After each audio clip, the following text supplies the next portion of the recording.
Hi, my name is Teresa Valentino, and I keep a DIY mental health survivor pro tips type blog at teresavalentino.com. Today I'd like to continue my clapback series discussing maintaining your boundaries with people, setting boundaries, especially with people who are passive aggressive. Cluster B, as they call it, is a series of personality disorders that are sort of the antisocial kind of things, like narcissism, histrionics, sociopaths, people who are quick to dehumanize others are on the cluster B.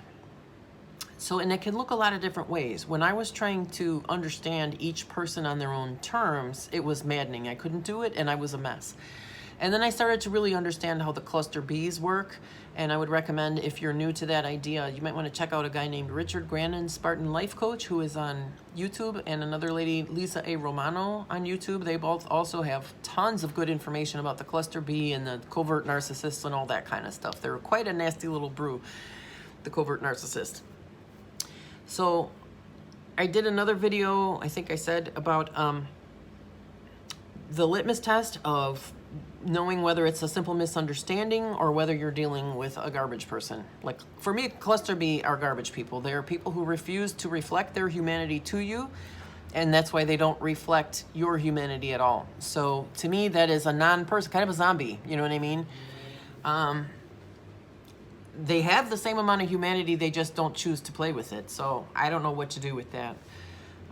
Anyway, that's how you can know. If you have maybe a simple misunderstanding with someone, then you set a boundary with them. Excuse me, I was in this line, right? Do they say, oh, I'm sorry, I didn't know that, and then they step away from the line and let you resume your place? Or do they say, well, I only have one item, okay? Or ignore you, like you said nothing at all. Like you weren't even in. I was in this line before you. What are you talking about? Oh, they roll deep with the cluster B, believe it. So, I had 3 different incidents at this McDonald's, all in the space of 5, maybe 7 minutes. First one was someone clapped back on me. I was playing a little video game, and a guy came and sat down at a table a couple ones behind me where nobody else was, like off in a corner. And then, because I was playing a game, I saw something move in my peripheral, and I just kind of twitched my head like that. And I couldn't even have told you if it was a man or a woman that sat down there, or black or white. I couldn't have told. I wasn't paying attention. I just, oh, what is this moving in my vision? Oh, a person went and sat. Done. You know what I mean? And then I'm busy. So, but then within a few seconds, I finished up my game, and I just started packing up my stuff to leave. And so that guy confronted me because he thought I was another one of this army of crazy white women who just can't cope with basic things in life if there are African Americans around. There's an army of this kind of women. I had no idea. But they're in the news every single day. So if he thinks I'm being that bitch, I totally get it, and it's okay with me because I'm not. See? And I don't want him to think that he's had that kind of an experience today, because I hate that. So I said, no, I didn't even see really who was sitting there. I'm sorry. I know it looks that way, but I was just finished eating. And he's like, oh, well, because I thought, and he started to explain, and I said, no, it's okay. I see the news every single day. I get that African Americans don't get appreciated enough. So I understand I understand it. And he's like, oh, well, that's cool. You and me are the solution, see? And it's just that simple. If you're talking to a person, they talk to you like a person. If you're talking to a garbage person, they act like they can't see or hear you or understand what you're saying, okay? And now, a lot of times, this is something that was a little counterintuitive for me, because I so much hate these anti-immigrant kind of mentalities and sentiments that are so rampant in my country. But a lot of times people who are passive aggressive will feign a language barrier, or they have that convenient language barrier that comes and goes. It's just another thing that a person who is on cluster B can do. You know what I mean? They just have a whole bag of tricks to avoid having real, genuine conversations with people. Real communication is like kryptonite for them. They will not do it. They want you to have only crazy conversations in their little fantasy world. So they're passive aggressive because they know they're not powerful enough to overpower people in an honest way. So they're just dishonest brokers. So after that, talking to that guy, and that was all fine. I wasn't upset, and he wasn't upset. It took less than 90 seconds at the most. So I walked away from there with my walker, threw away my stuff, and then I went to go walk into the ladies' room, and a woman about my age with one of these purses on a cart. Like around this area, a lot of people, women, will have sort of an extra large purse, but then they put it on a luggage rack sort of thing, like you would put a suitcase on. And they do that, I can't assume that they all have a sprained shoulder. It's that they want to use the disabled facilities on the bus and stuff a lot of the time. So, which is totally uncool. And if you are doing that, if you are just helping yourself to sit into the disabled spots on the front of the bus, please don't do that anymore, because the buses will often leave disabled people at the curb because there's no space for us to get our wheelchairs in, because the able-bodied people haven't bothered to sort themselves nicely. So if you can just think about that, that's good. But that's a side note. So the thing is, this is a kind of a chronic thing. These ladies with the little cart that is optional want to be then placed on the same accommodation level as disabled people with mobility devices, which sucks a lot for disabled people with mobility devices. So she's one of those. So she races me to the bathroom, and of course she's able to beat me because she's able-bodied. So she gets in front of me and gets into the door to the bathroom and drops it, and I catch the door on my elbow when she drops it, and that sort of enables me to maneuver my walker into the door with one hand, which is not even that easy with both hands. If I have to hold, if I have to hold the door open, it's really hard. So it took me a second, and that was all the time she needed to bypass the able-bodied regular toilets and go directly into the disabled toilet. See, and this is where it used to make me nuts, because I used to stop and think, does she think that I'm secretly able to use the regular one? Is there some way that I could possibly get my walker into that stall? And if I did, then how would I get to the toilet? Am I able to get up and down from that without handrails? Does that seem probable to you based on the way that I walk? But they don't ever have those conversations. They don't ever think about any of that stuff. What they think about is me, me, me, me, me, me, me. And so what they really like to do, like if that lady's, in that lady's ideal world, the way it works is this. I get to go first. I beat that disabled person to the disabled toilet fair and square. She's just gonna deal with it. And then I'm just gonna do whatever I want. And then she's gonna kiss my ass. And then I win, because she engaged me in my fantasy world where my needs are important and she's just a prop. See, so I don't play that shit, sweetie. So this is not my first rodeo, man. Like, becoming disabled has changed me as a person in ways that I never wanted to change. You know what I mean? Like, I have to confront strangers in public bathrooms on a routine basis, just because I'm not going to be able to walk another 1 mile back to my apartment without taking a pee. And I should not have to sit in this bathroom on my walker staring at empty able-bodied toilets that I cannot use while an able-bodied woman takes a Chernobyl-type crap in the only one that I can use. Fuck that noise, okay? Not in my best interest. Lessons learned. Able-bodied women have taught me who I need to fucking be, and I am that person now. That's it. You don't have to even get as stressed out as I did about it. You can just know. You can just learn from my misery. So what I do now, I've become a crazy person. I knock on the fucking door. Like the idea of knocking on a toilet stall door while a stranger is in there freaks my entire mind right straight out, believe me. But you know what? I don't have a choice, because otherwise I'm living in the world of a narcissist, and I don't count at all in their world. So you have to bring them back to your world, to reality on terra firma, where you are an actual person with rights. See, remember the definition of assertion versus aggression. Assertion is about my rights and your rights. Aggression is about your rights only, okay? So that's aggressive of her to use the only toilet that I can use and leave me with toilets that I cannot use. That's textbook aggression. I don't care how laid back or tiny or vulnerable or foreign immigrant lady this looks. I don't care. She may not speak English. I don't care. She could see my gigantic ass rolling that walker towards the only disabled toilet in the vicinity. So you have to know that you're dealing with someone who, if anything, enjoys the conflict and feeds on it. So you cannot let them win on their terms. So many times I sat there or stood there in miserable pain, politely waiting and waiting so that I could walk into someone's poop cloud. And a lot of times it's like I can actually see as well as smell it. So nice, so nice. So that I can just take a quick pee. And they're never sorry, they never apologize. It's never anything but screw you. So now I screw them right back. Ma'am, excuse me, I'm disabled. Could you possibly use one of the other toilets so I can use the only disabled toilet? No response. Okay, now you know you're dealing with a trash bag, because if I were in a public toilet and someone knocked on it and said, even if I didn't speak their language, someone knocks on a public toilet that I'm about to sit down, take my pants off, and says something to me, I freak the fuck out. I complete my toileting right there and I can exit the facility because I don't need it anymore, okay? I'm empty now from that. But that's the difference between me and a narcissist. So she just acted like no words were spoken. So I repeated myself in Spanish because I'm not playing it, bitch. I'm not playing it. I don't speak any Asian languages. I don't know what language that lady spoke. Chances are she speaks English. I don't know. But basically I'm just thinking of as many different ways as I can repeat myself. You know what I mean?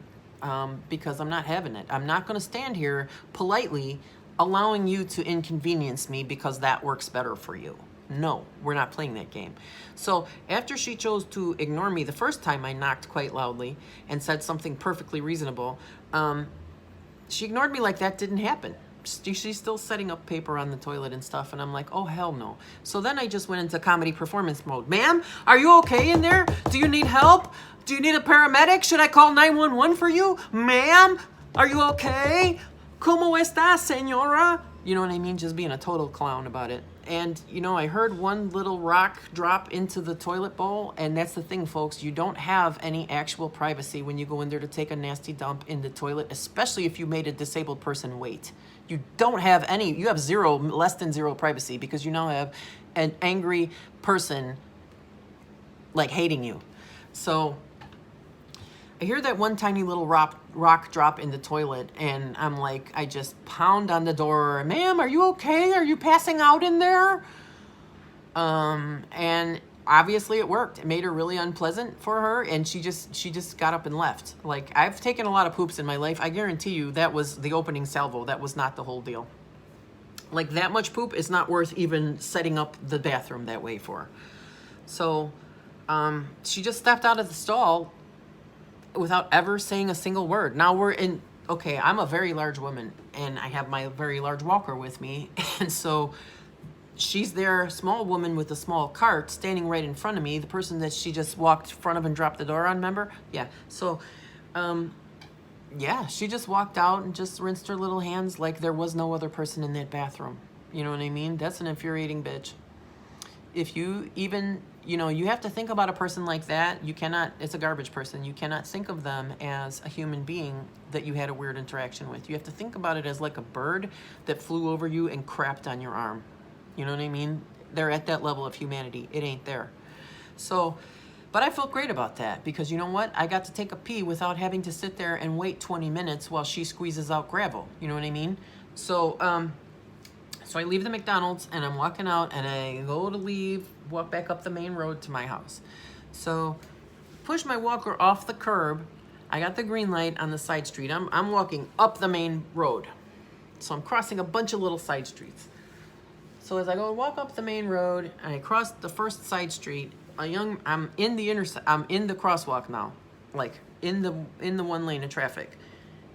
A young man in a comfortable car pulls up directly in front of me. He wants to take a right turn on red onto the boulevard, right? So if you're not, like, watching this from a foreign country, understand that he's not going to be able to do that until the light changes. That's just how that works. There's too much traffic. You're not going to be able to turn until the traffic moves. You know, like if it was empty road, then yeah, he'd be able to turn, but no.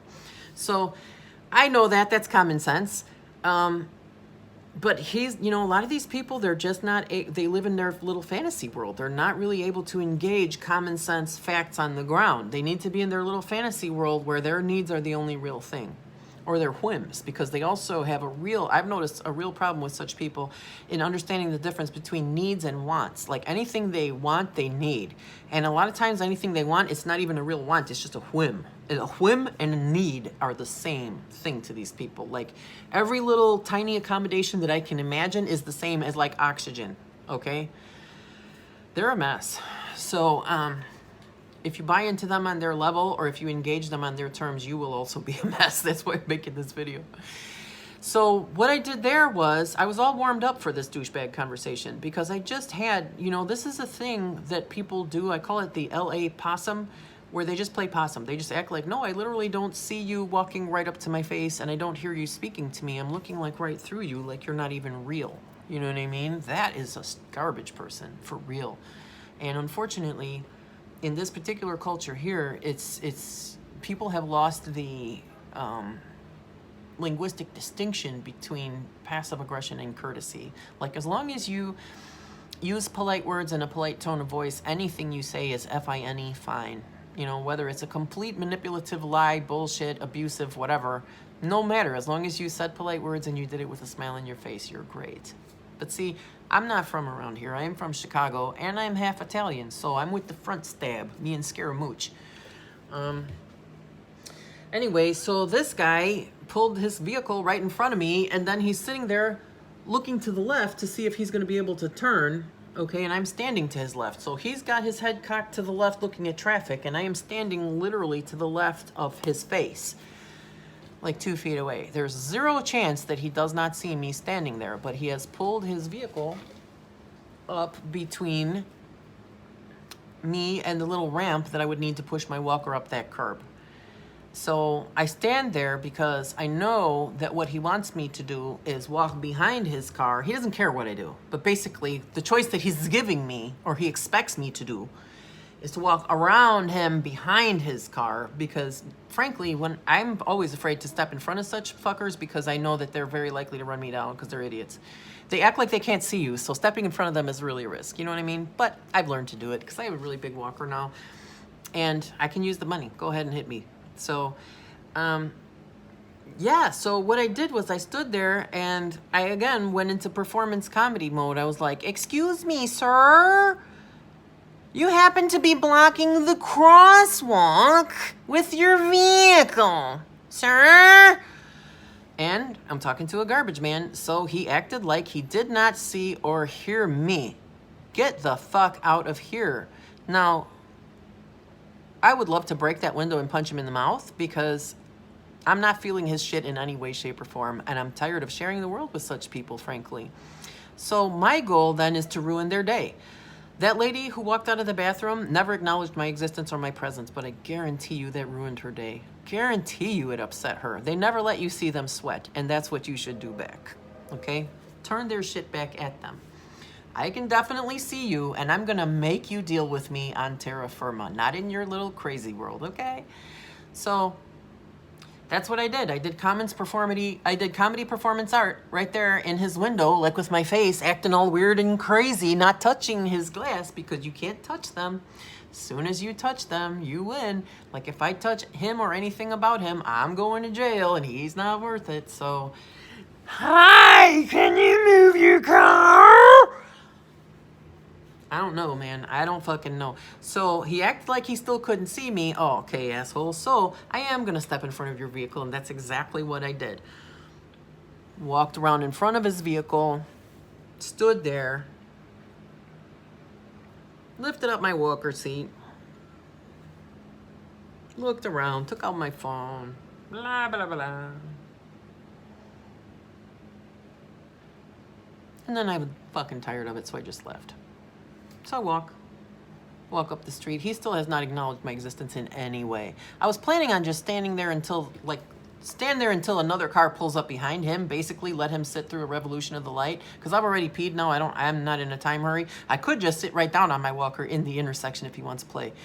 But, you know, he's not even important enough for me to do that. So I just continued walking on down the boulevard. So then he was not able to turn until the light changed, as I said.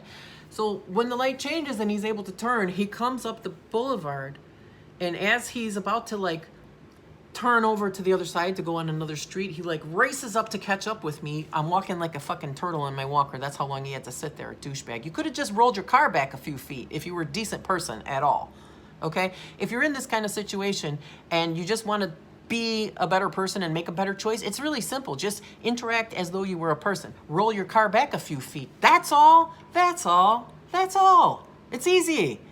So, but he couldn't do that. So he finally catches up to my turtle walking ass on the boulevard and screams out the window, "Fuck you, bitch!" Okay. So that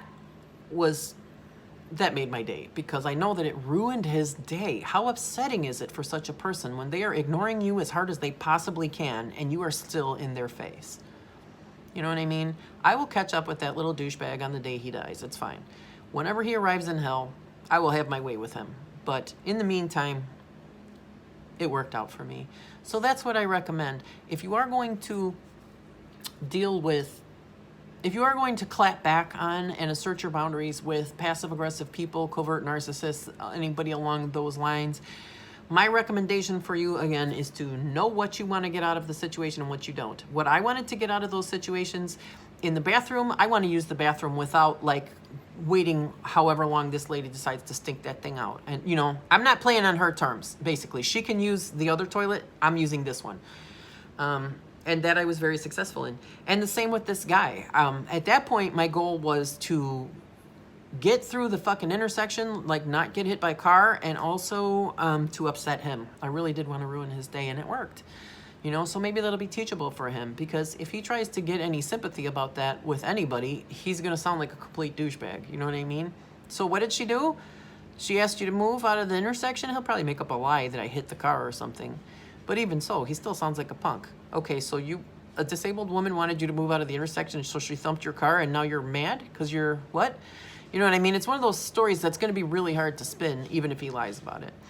So, and that's what I wanted. Those people, the thing to understand with those people who act like they literally cannot see or hear you while they are over your boundaries, they are extremely dependent on external support and validation. Like, without you, they are nothing.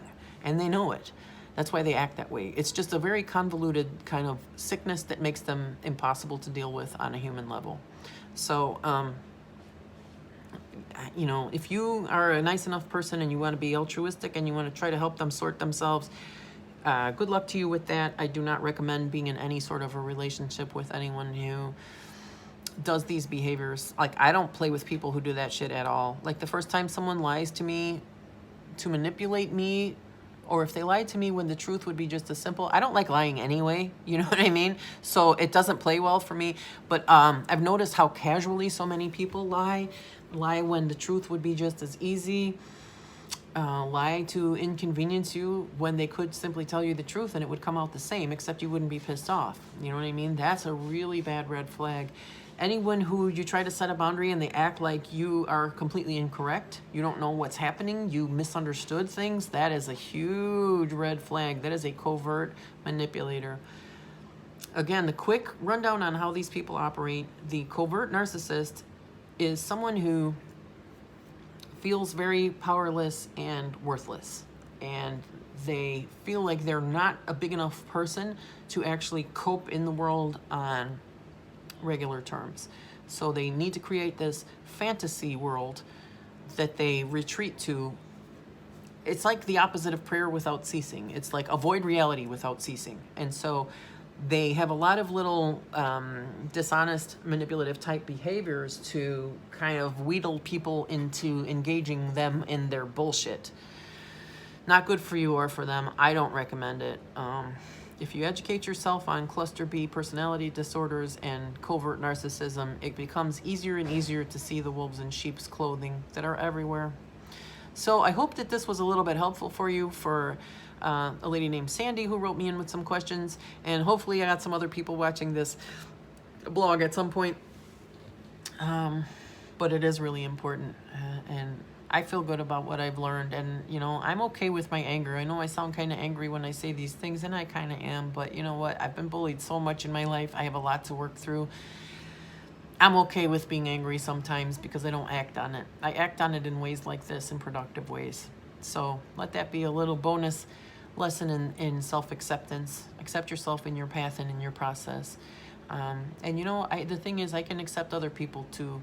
I just think that for the most part, once people get too deep into this kind of cluster B stuff, they don't usually manage to pull it out. Like, it's usually too much work to try to keep them honest, and they don't rise to the challenge. So I think the best thing you can honestly do for them is like I did with those two. Just make it unpleasant for them to be as confrontational as they are. Like if you confront them back in a way that like you cannot ever let them see you sweat. As soon as you become angry or upset or you want anything from them, if you want anything from them, they win because they will never give it to you. If you want them to acknowledge your existence, okay, they will never give you shit. It's a all take, no give. That's what narcissism is about. All take, no give. So to the extent that you give them a damn thing other than mockery and ridicule and static, that's what you should give them. Agita and ridicule, period. Because that's the only way to snap them out of their bullshit, and it's not healthy for them either. So if this has been healthy or useful for you, and I hope that it has, by all means, I would love to hear your comments. If you have situations that you've been in where you either weren't happy with the way you reacted and would like to know how I would respond, then by all means, let me know. I would love to hear from you in the comments. Be sure to rate and subscribe and comment, and I will see you soon. Check me out on TeresaValentino.com.